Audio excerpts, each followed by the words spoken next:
Welcome back to another video. In today's video, I'll show you how to fix non-tradable symbol in TradingView. If you've ever tried to place a trade and received a message saying the symbol is non-tradable, don't worry, this is a common issue and it's easy to fix. First, log into your TradingView account and open the chart for the symbol you want to trade. When you click the buy or sell button and see the non-tradable warning, it usually means there's a problem with your connected broker. In most cases, the broker you're using doesn't support trading that specific symbol.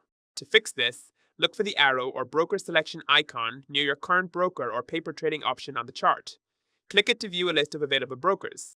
From there, choose a different broker that supports the instrument you want to trade.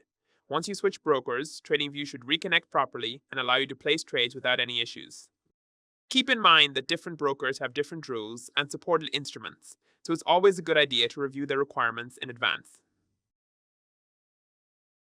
That's it. By simply switching brokers, you can quickly resolve the non-tradable symbol problem and get back to trading smoothly. That's it. If you found this video helpful, don't forget to like and subscribe.